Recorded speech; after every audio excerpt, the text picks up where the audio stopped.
Now part of the Darkcast network.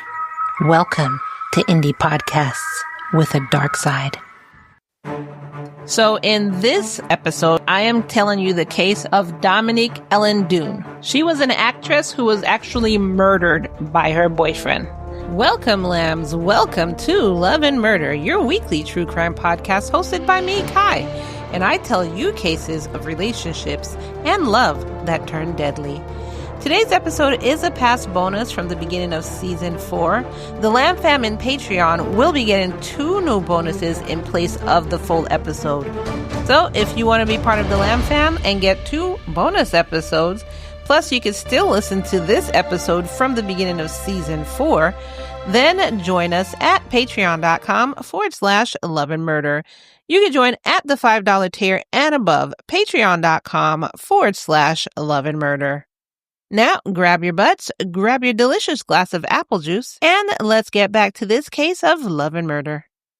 Dominique was the youngest of 3 and was born on November 3rd, 1959. She was a talented American actress from Santa Monica, California. Her parents had lost 2 daughters in their infancy before Dominique was born, and they died from a lung disease called hyaline membrane disease. So by the time she was born, she was the only daughter who survived, and so the parents spoiled her rotten. She did have 2 older brothers, Alexander Dunne and Griffin Dunne. Her father was also a famous writer-producer named Dominique Dunne. Griffin went on to have a very successful acting career, becoming a film producer and a film director. His first big role was in playing Jack Goodman in a 1981 movie, An American Werewolf in London. Her uncle, her father's brother, John Gregory Dunne, and his wife, Joan Didion, were famous writers at the time. And the family had very well-known friends of the family, Maria Cooper Janis, who was the daughter of actors Gary Cooper and Veronica Rocky Cooper, and producer Martin Manulis. So basically, she grew up in the actor life and the Hollywood life, and she knew the industry. Then, on the flip side, her mother, Ellen Beatrice Griffin Dunne, was a rich heiress. So she literally grew up in money. However, in 1967, when Dominique was just 8, her parents divorced. It was a civil divorce. They stayed as friends, and it wasn't anything like crazy. Dominique was known to be incredibly kind-hearted, and she took in a lot of stray animals. She was always rescuing animals. She had a cat who had a lobotomy, and she had a dog with stunted legs. So with the background that she had, she basically pursued acting and became another Hollywood professional within her family. She went to Harvard Westlake School in Los Angeles, then to Taft School in Watertown, Connecticut, and finally she went to Fountain Valley School in Fountain, Colorado. After she finished school, she spent a year in Florence, Italy, and learned Italian. She even took 2 trips to Italy with her father. While all of this was happening, her mother was battling multiple sclerosis, which was getting worse and worse by the day. She ended up having to move out of the family home and into a facility to help with the multiple sclerosis. When Dominique began acting, she started acting on stage productions. So she appeared in West Side Story and The Mousetrap, stuff like that. Then she made her TV debut in a movie called Diary of a Teenage Hitchhiker. And then she went on to play recurring roles in shows like Family, where she played Erica. And this was in 1980. And then she played Paulina Bornstein in a comedy, Breaking Away, from 1980 to 1981. Then she had various supporting roles in Lou Grant, Heart to Heart, and Fame. So basically, right now, at this moment, she was getting more roles, whether it was supporting or leading or whatever. She was getting more roles than any actresses were getting in Hollywood at that time. Then she got her big break in 1982. Where she starred as Dana Freeling in Poltergeist. Then she appeared again in the sequel, Poltergeist 2, The Other Side. After that, she played a leading role in the Western film The Shadow Riders in 1982, and then took on the role of Amy Kent in Chips that same year. She also became part of the popular 80s series V in 1983. And by this time, she's only 23 years old. Now, to be honest, I never watched any of those movies. I did watch V, but I watched, the 2000 version of it. I don't remember when that came out, but the most recent version of it. So I know she wasn't in there, but I haven't watched any of these movies, so I didn't know anything about her.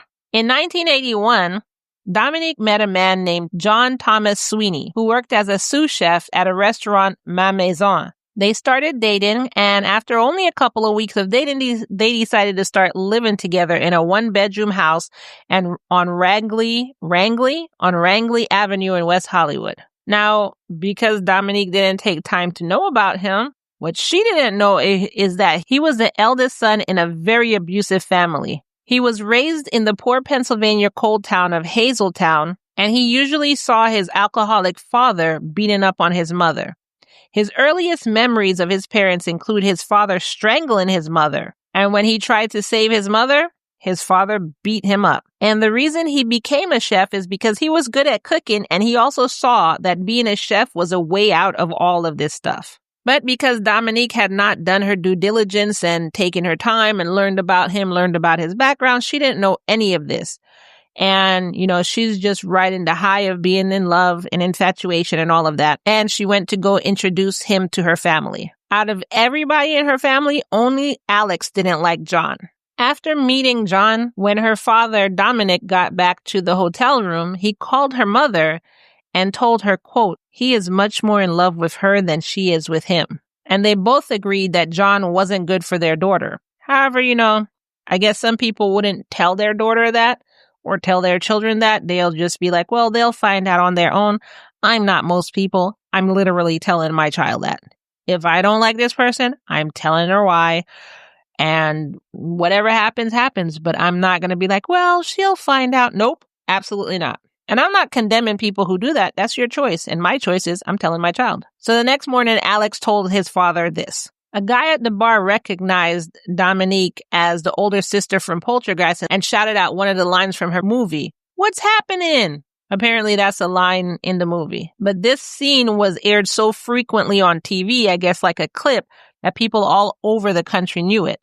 So there was basically no flirting, no acting crazy, just a fan saying, what's happening? You know what I'm saying? This like saying your catchphrase or whatever. So when John came back to the table, which he had been using the restroom at that time, and he saw that, he got so angry. He went over to the man and just picked him up by his collar and started shaking him. So to Alex, it was like, what is your issue? There was nothing to be getting angry about. So this is what Alex told Dominic, the father. So when Dominic went to meet Dominique and John for a lunch date, he decided that he was going to speak to John about this. So he got to the lunch date and waited and waited and waited. When they finally arrived, he noticed that his daughter had been crying, even though that, she tried to cover it up. And even though John was trying to act like everything was okay, talking with the chef at the restaurant and everything like that, they had a conversation in French, yada, yada, yada. John seemed like uneasy and nervous, and he didn't really want to talk. So Dominic just figured maybe they had an argument. Maybe this wasn't a good time to bring up anything. So he figured that he wouldn't talk to her right now about this, and he figured she was an adult and she could figure it out. 3 days later, they met again at the River Cafe under the Brooklyn Bridge. They sat by the window to watch fireworks, and this time went really well. They had a good time. John told Dominic that he was actually thinking about quitting his job at Ma Maison, and he said he had French and Japanese investors who wanted to finance a restaurant for him. So he said he picked a spot in Melrose Place in Los Angeles, which is a popular spot for rich people. So, he figured that's a great place to open up. He can do an ROI really quickly, and this is going to succeed. So Dominic said, okay, cool, sounds like a plan. And, that's how that meeting with her father for the third time ended. Later on in the relationship, Dominique's and John's relationship just got really volatile. He was more jealous, more possessive. Instead of just arguing, their fights turned physical. And they would fight in front of friends, family, it didn't matter. And Dominique would go and complain to her mother about his temper, how he broke furniture, how he smashed the dishes. But she always told her mother that he would never hurt her. I'm pretty sure her mother was saying, you kind of need to get out of there. I'm kind of worried about you. But she was like, he's not going to hurt me. I know he's not going to hurt me. But this is something that people who are in abusive situations often tell themselves. But you have to understand he's already hurting you. It's physical. He's punching you and everything. Like, he's already hurting you. But anyways, on October 27th, 1982, John was having another jealous fit of rage, and he grabbed Dominique by her hair and yanked out handfuls of her hair by the roots. Oh my God. So Dominique ran out of the house and ran to her mom's house. John followed her and just started banging on the door and screaming obscenities and yelled at her to let him in. And her mother wouldn't let him in, as I wouldn't either. Actually, I'd have called 911. Never mind. I'll just stop there. So she told him that you need to calm down. I'm not letting you in. And if you don't stop, I'm going to call the police on you. So instead of leaving him and never going back, a few days later, she went back to her house with John and they made up. And they were a, quote, happy couple for some time. So this is literally the cycle of abuse. However, not even a month passed when on September 26th, they were back to fighting again. This time, John held her by her throat and then threw her down on the floor and proceeded to strangle the life out of her. However, at this time, Dominique had a friend staying over. The friend, Brian Cook, had heard strange, loud gagging noises and decided to go out and see what was going on. And that's when he saw John strangling the mess out of Dominique. So Brian stopped this. Like, what in the world is wrong with you, dude? Are you serious? I will end you if you don't let her go. And John let her go and he was like, look, it's just a misunderstanding. I was just mad at Dominique. It's not a big deal. Dominique, come back to bed. And Dominique told Brian everything's all right. Again, cycle of abuse. She told Brian everything's all right. I'm going to be fine. It's all fine. I'm going to go back to bed now. You go back to bed. Don't worry about it. So everybody, well, I don't want to say everybody went back, but Brian reluctantly went back to his room where he had his girlfriend there too. And Dominique said she's going to come to bed. So John went back to his room and then she went to the bathroom and snuck out the bathroom window. When John heard her car start, he ran out and jumped on the hood and started banging on the car. But she was able to drive off and he was still holding onto the hood. And when she got out of the driveway, I guess he fell over then. After this incident, she stayed at her mom's house for a bit and then went between friends' house for like the next several days. Once she got stronger, she called him on the phone and broke up with him for good. Then when he moved out, she changed all of her locks and moved back into her Rangeley Avenue home. On October 30th, 1982, nearly 5 weeks since they broke up, Dominique was at her West Hollywood home rehearsing lines with David Packer for the upcoming V series. During the rehearsal, she got a call and it was one of her friends. So she's sitting there talking to her friends. And in the middle of that conversation, the operator cut in. So I guess back in the day, really? The operator would cut in to tell you that someone else was on the line? Really? Is that what happened? Anybody who, look, I'm not judging. I'm just surprised. I didn't know that's how it worked. I thought you would just get a busy signal if you were trying to call somebody who was already on the phone, like back in the day. I thought you would just get a busy signal. That's what I know. But this is saying an operator cut in to tell her that someone else was trying to call her. So if you're familiar with this from back then, please let me know if that's how it worked. So then why didn't they keep that up? When I was growing up, if you tried to call somebody who was already on the phone, you got a busy signal. But if you had the opportunity, maybe it was something extra you had to pay for. Anyways, I was just thinking, I was like, if you had the opportunity for an operator to cut in to tell you somebody else is trying to call you, isn't that a service they should have kept up for a while until call waiting started? Anyways, I'm just thinking out loud. So anyway, the friend heard her say, oh my God, it's Sweeney. Let me get him off the phone. So she clicked over or whatever, however that worked back then, and, told him she didn't want to talk to him. And then she finished her conversation with her friend and hung up. She went back to rehearsing, and then 10 minutes later, somebody rang the doorbell. She went to the door and it was John. However, Dominique didn't open the door because she was afraid of him, and he convinced her to talk to him outside on the porch. So she went outside, and her acting partner, David, could hear them yelling outside loudly. But he continued to mind his business because he knew about their relationship. But then he heard 2 loud smacks, 2 short screams, and a loud thud as someone hit the ground.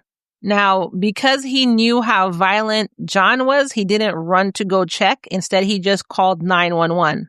However, I guess in the 80s, you had a nationwide 911 system.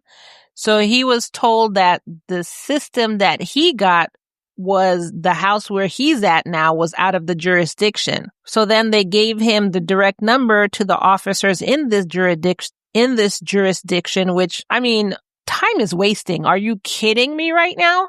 So he called that number and didn't get a hold of anyone. Are you serious? So because he was afraid for his life and the life of his coworker, he called a friend and said if anything happened to him, John Sweeney was behind it. He told his friend everything that was going on, and he said, I'm telling you this just in case anything happened to me. Then he snuck out the back door and tiptoed to the driveway and peeked around the corner, and that's when he saw John kneeling over a very limp Dominique near some bushes. He didn't go out there and try and be brave or do anything, which I'm not judging him because you don't know how crazy this person is. It's not like you don't know if he has a gun. He could have gone out there and been like, hey, leave her alone. And then he's gone. So he was just witnessing. However, while he was trying to leave, John saw him and didn't go after him. Instead, he told him to just call the police. When police arrived, which I guess David was able to get them this time. When police arrived, John was very submissive. He had his hands in the air and he told them, quote, I killed my girlfriend and I tried to kill myself. Man, I blew it. I killed her. I didn't think I choked her that hard, but I don't know. I just kept choking her. I just lost my temper and I blew it again. At which point did you try and kill yourself? I don't know. Maybe it was before David came around the corner and watched you just sitting there looking at her.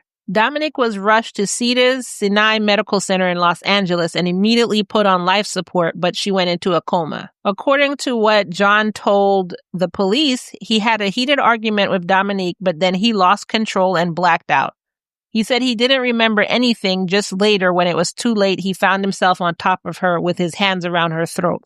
Sir, I don't buy that. I'm so angry that I just, don't remember anything that happened. Bullshit. If you know you have such a temper, which I'm pretty sure by now you know this, you should have gotten anger management classes. And instead of chasing after a woman who didn't want you, you should have been working on yourself. So I'm not buying that. At 5 a.m. on October 31st, police called Dominique's parents. They told him that Dominique had been found almost dead and she was at the hospital. So both parents jumped on the first plane they were able to get and went to Los Angeles. They also got a hold of Griffin. Griffin made his way to Los Angeles too. However, nobody was able to get Alex because he chose to live without a phone. And don't forget, right now the mother is dealing with multiple sclerosis, so she's actually in a wheelchair. The mother's love, that's not stopping her. Anyway, so they all get to Los Angeles and they meet with the doctors and everything. And the doctors are telling them that there's possible irreversible brain damage. By now, news reports, news van reporters, everybody was outside the hospital waiting for a chance to get their own scoop. Because, news, instead of caring about a human life, let's just flock this area waiting to hear something. And let's just gossip about what happened. So, and I know y'all are going to say, well, isn't that the pot calling the kettle? No. Because I wouldn't be right outside the hospital like, oh, can you tell me what happened? Or I'm going to give them their privacy and I'm going to wait. And then I'm going to report what happened. And the report is only to help get people's story out and also to help others going through this situation understand what happens because of the situation and remind you to get out. So no, it's really not the same as me being a vulture trying to get every single picture and quote from somebody who's literally on their deathbed as I can, or from their parents who's going through this hardship. I guess I wouldn't make it in a news world because I would literally be waiting till everything dies down and then call the family and offer my condolences and say, do you feel like talking, and give my reason why I'm looking for this interview. Not for money and not for shock value or whatever other people do it for, but to get her story out because her story needs to be told. And also maybe her story could help somebody else that's in this situation, so it could help another life. But either way, the vultures were there coming up with headlines.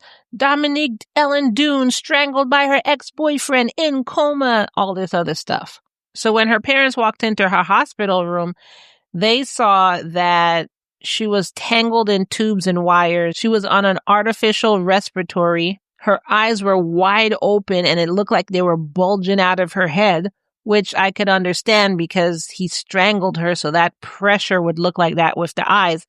And the eyes were just wide open, staring at nothing. Her hair was shaved off so that they could install a bolt in her skull to reduce pressure on her brain. And there were large purple finger marks on her neck. And although the nurse had told them that she wouldn't be able to hear them or speak to them because she was in a coma, her mom said, quote, "Hello, my darling. It's Mom. We're all here. We're all here, Dominique, Dad, Griffin, and Alex. We love you." During the next week, hospital staff really tried to get a response from Dominique, really tried to help her heal. But despite everything that they were doing, brain scans revealed no brain activity because of the long time lack of oxygen.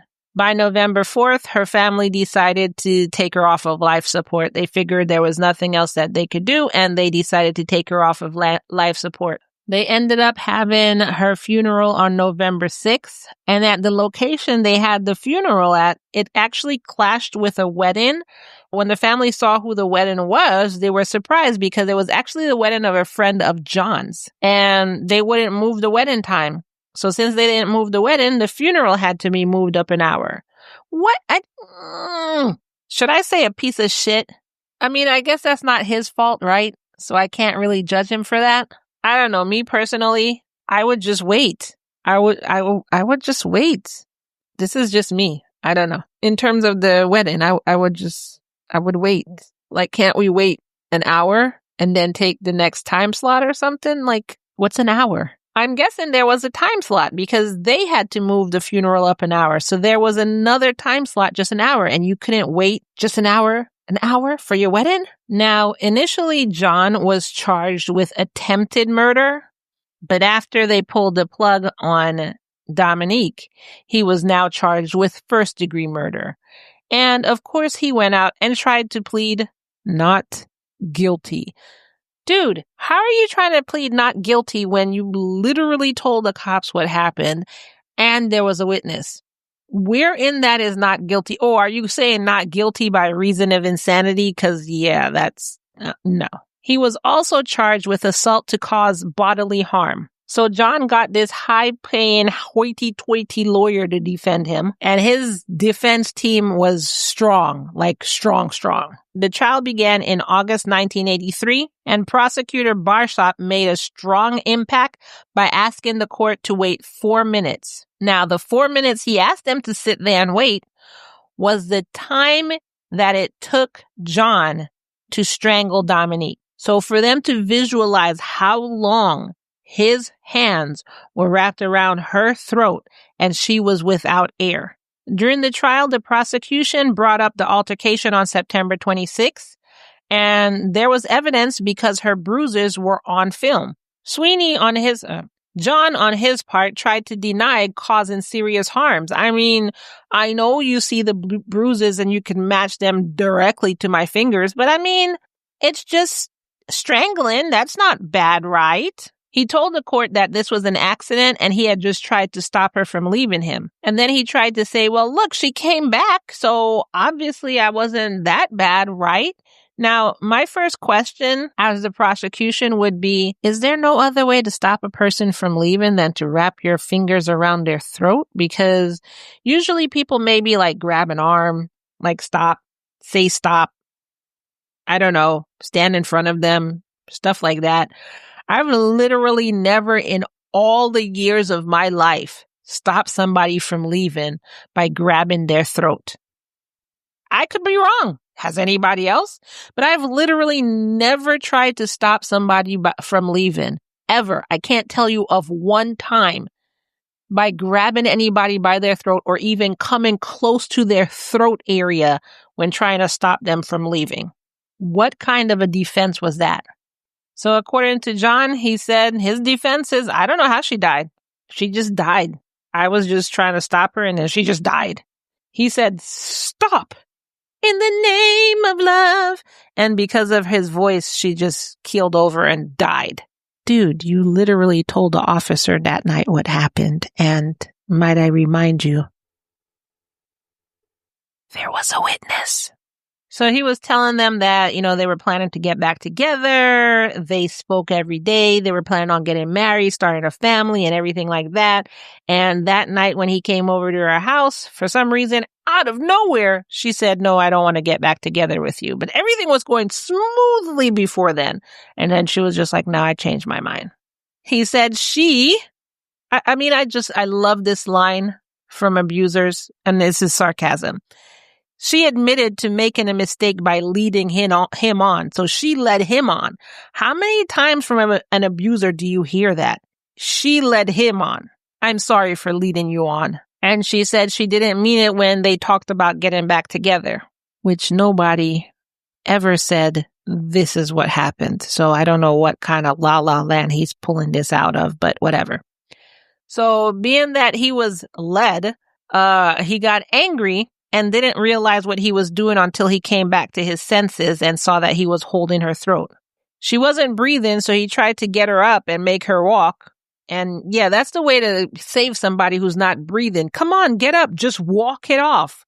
That sounds rational to me. But she fell down again by the bushes, so he tried CPR next, which only made her throw up.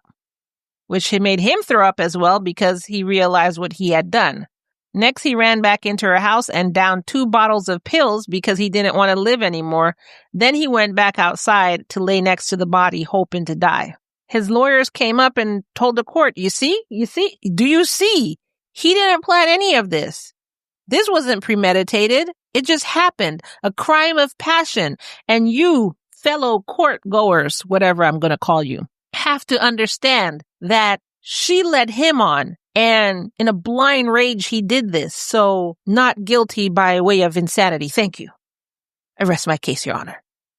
Well, when police investigators took the stand, they said, bullshit. And the prosecution said, we concur, Your Honor. Bullshit. Can we say that in court? Is that a ruling? Can we get that as a ruling? Bullshit? No? Oh. First of all, there was a witness. Second of all, Your Honor, there was a witness. And for my third piece of evidence, Your Honor, there was a witness. This dude never came back in the house, never downed anything, never did any of that. And also, may I present the police officer who was there on that night where John told him what happened. And it wasn't this story. Also, the medical examiner took to the stand and showed that she had been strangled for at least 3 minutes or longer. So you're telling me in all that time you didn't calm down and change your mind. You literally waited 3 minutes or longer and sat there strangling her. You're saying you were in a blind rage for that long? Then one of his ex-girlfriends decided that, hey, I want to testify, but she only testified in front of the judge and not in front of the jury because she didn't want to be in the same room as John. She stated that her and John dated between 1977 to 1980, and he had assaulted her on at least 10 occasions, with a couple of them resulting in her being hospitalized. Once he broke her nose, then at another time he perforated her eardrum. And she also suffered from a collapsed lung. What's his excuse for this one? She led him on too? Well, she said we were going to be happy and we weren't happy all the time, so I kind of lost it. So while she's in the judge's chambers talking to him, it was being televised to the courtroom so they could still see what was happening. So when John is seeing this, he jumped up from his seat, sprinted towards the door of the judge's chambers, trying to get to her. Yeah, let's see that calm demeanor again, like how none of this is your fault. Yeah, show us, John. So anyway, 2 bailiffs and 4 armed guards intervened and restrained him. Then he was handcuffed to his chair, and crying, he apologized to the court for the outburst. Well, this judge is better than me, because the judge acknowledged and accepted his outburst. Me, I would have been like, okay, that's all we needed to see. Everybody's ready to rule. Guilty. I didn't need anything else. Guilty. Just guilty. Guilty? Guilty? Raise your hand if you think he's guilty. Okay. His attorney chose this moment to request a testimony not be admitted as it was prejudice against John. Are you freaking kidding me? Are you? And for some reason, Judge Katz granted this request. And apparently the jury wasn't watching this, so it was just John and the lawyers and everybody else, because the jury didn't even find out about this testimony until the trial was over. The judge also deemed that the mother's testimony and Dominique's friend's testimonies were hearsay and held them as inadmissible. Did he pay off this judge or something? I don't understand what's going on here. By August 29th, Judge Katz also instructed jurors to charge Sweeney with manslaughter or second-degree murder on the defense attorney's request. Wow. So, do you work for them or they work for you, Judge Katz? I'm not sure. I really thought you were, for lack of a better term, the boss, and they were underneath you, so they had to ask you for the ruling. But it looks like they told you the ruling, and you said, yes, sir, I'll do that. So John's attorneys placed this request based on the fact that the court lacked evidence to charge Sweeney with first-degree murder. There was a witness. In addition to the witness, he confessed to the police. What more evidence do you need? I mean, I guess you could have the smoking gun, so to say, and a tape with a recording of him actually doing this, and then her waking up from her coma and pointing at him and said he did this. I don't know what other evidence you could possibly need. So right now it looks like the prosecutor's defense is weakening. They did use the fact that Dominique's friends and family had to pack up her thing and close up her house, and that her best friend Melinda Bitten found a letter that Dominique had written to John. And the letter says, selfish works both ways. You are just as selfish as I am. We have to be 2 individuals to work together as a couple. I am not permitted to do enough things on my own. Why must you be a part of everything I do? Why do you want to come with me to writing lessons and my acting classes? Why are you jealous of every scene partner I have? Why must I recount word for word everything I spoke to Dr. Black about? Blah, blah, blah. It's just, her asking a bunch of questions. I'll post a letter so y'all can read it yourself. But this whole thing has made me realize how scared I am of you, and I don't mean just physically. I'm afraid of the next time you're going to have another mood swing. When we are good, we are great, but when we are bad, we are horrendous. The bad outweighs the good. To me, that doesn't sound like she was trying to come back to you, sir. The jury deliberated for 8 days, and on September 21st, 1983, acquitted John Sweeney of second-degree murder.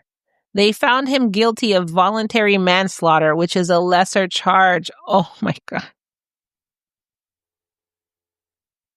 I'm banging my head against the table. And then for the fight that happened on September 26th, he was convicted of misdemeanor assault. What in the world is happening here? Is it because it was the 80s, so they didn't really look at what men did to women as really bad? But I mean, literally, he killed her. Just because it's a man and a woman, I don't know. So after that verdict, when the judge said that the jury was right and that the judicial system had been upheld as per laws, Dominique yelled at the judge, quote, "Not for our family, Judge Katz." And he further accused the judge of withholding testimonies on purpose and hiding John's violent history. Later on, Judge Katz was voted the 4th worst judge in Los Angeles County, and then further talked about as his ruling and the events of the trial became a heavily debated topic on TV. On November 7th, during the sentencing, Judge Katz criticized the jury's verdict of manslaughter. Oh, now he's criticizing them? All it took was everybody to hate the bullshit out of him, I guess. He suddenly saw Dominique's death as the result of cold-blooded murder, quote, a case pure and simple of murder with malice. It only took the entire nation to hate you for you to see this, but you already did your ruling. So what does it matter what you think now? You already said what he got. John was sentenced to 6 years in prison. 6 years, that's it, for manslaughter, and an additional 6 months for the assault. So 6.5 years.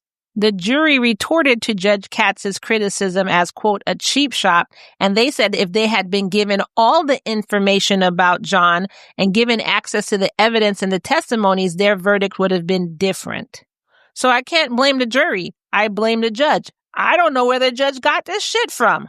A year after Dominique died, her mother, Lenny, founded Justice for Homicide Victims, which is a victims' rights advocacy group. After the trial, John went to a medium security prison in Susanville, California, and he was released on parole in September 1986 after only serving 3 years and 7 months and 27 days of his 6.5-year sentence. Oh my God. When he was released, he found work as a head chef at an upscale restaurant called The Chronicle in Santa Monica. After they found out where he was working, Dominique's brother and her mother stood outside the restaurant where they handed out flyers to patrons saying, quote, the food you will eat tonight was cooked by the hands that killed Dominique Dunne. Finally, after these protests, night after night after night after night, John moved far away from Los Angeles. Then sometime in the 90s, a Florida physician contacted Dominique and said he had read an article about Dominique's death and claimed that his daughter had recently gotten engaged to a chef named John Sweeney. Griffin called this woman, spoke to the woman, and told her, look, you really want to reconsider doing this. He killed my sister. So John accused the Dunnes of harassment, which Dominique had hired a PI to keep an eye on John. And Dominique was like, well, whatever. I accuse you of murder, so you could accuse me of harassment all you want. So he had the PI keep an eye on John all the way until John moved to the Pacific Northwest and changed his name and his whole identity, calling himself John Mora. After that, not that he couldn't still track him, but Dominique decided to stop following him and try and get himself to heal. That's why he stopped tracking him, not that he didn't know where he was or what he was calling himself now. 2 weeks after her death on November 18th, 1982, Dominique was shown in a Hill Street Blues episodes where she played a victim of abuse. At that time, she actually had real bruises on her body from John's altercation on September 26th. This was aired only 12 days after her funeral, and it was dedicated to her memory. As for her role in the series V, it was actually given to someone else, but her footage was used as a cameo during the series, and V was also dedicated to her memory. In the Poltergeist sequel, it explained that her character had gone off to college. Now, I can't believe how little jail time he got. I don't know what this judge was thinking. I'm wondering if he's one of those men's men, or was he getting paid for this? Or I don't know I don't even know. I can't even fathom what this judge was thinking. Just remember, if you are a victim of domestic abuse, please go get help. Please. I also want to hear what y'all think about this case. This was crazy. This was completely insane. This dude literally had all the evidence sitting there, and the judge was like, well, there's no evidence. I don't know. I don't even know what to think about the outcome. But anyways, I want to hear from y'all. Let me know what you think about this episode, and I'll see you in the next one. Bye.